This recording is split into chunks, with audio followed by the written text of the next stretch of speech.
Hi, Gene Walker here for ergohuman.com. Today we're going to be talking about the key differences between the new Ergohuman V2 and the classic Ergohuman V1. Now, with the arrival of the new Ergohuman V2, the biggest question I get asked is what are the differences and which one should I buy? Now, they're both great chairs, and each is recommended for a slightly different set of users. Now, the Ergohuman V2 is slightly smaller than the classic Ergohuman V1. It has a height adjustment range of 18 to 21 inches, whereas the Ergohuman V1 goes from 18 up to 23 inches. So this is recommended for a smaller user. The V1 is recommended for a larger user. The seat pan on the V1 is also a ½ inch wider than the V2 at 19.5 inches versus 19 inches. The seat depth adjustment on the V1 is from 15¼ inches up to 17¾ of an inch, whereas on the V2 it goes from 15 to 17. So again, a smaller set of adjustments. The arms on each set of chairs are both height adjustable, but they activate in a different way. Now, the V2 has a push button control, so you actually have to push a button to raise the arms up.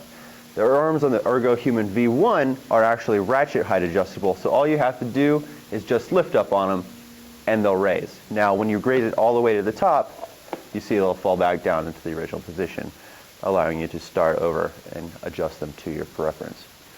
The arms on the V1 are depth adjustable and they pivot, whereas the arms on the V2 are width adjustable, depth adjustable, and they pivot as well.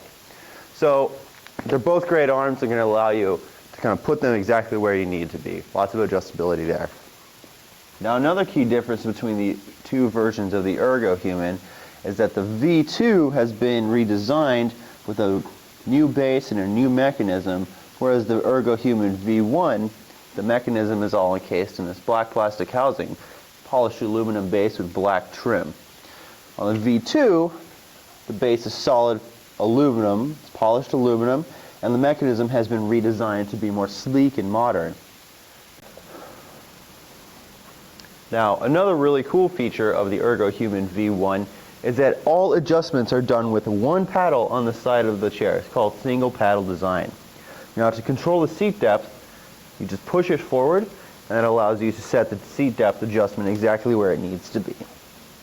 Pull it back to lock it. To adjust the height of the chair, you simply pull up on this lever, and it allows you to set the height exactly where you would like it. And to adjust the back, you pull back on this lever. Now, when it's forward, the back is in a locked position.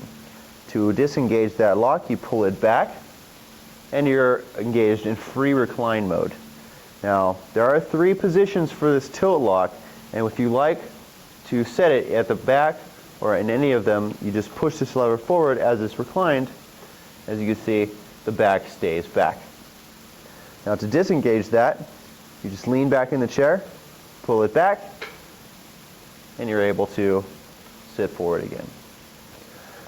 On the V2, adjustments are made through 3 independent paddles. There's a seat depth adjustment, there's a back tilt lock, and there's 5 preset positions for recline, or you can go with free recline. The chair is wholly height adjustable, and the tension control for the recline mechanism is done through a simple twisting action on the right-hand side of the chair. Features common to both chairs are a height adjustable back, which features 4 preset positions, dynamic lumbar support, which supports the lower back. Some models also have a headrest, which is height adjustable, and the headrest also pivots. Once again, these are the key differences between the Ergohuman V1 and the Ergohuman V2. Come visit us at ergohuman.com.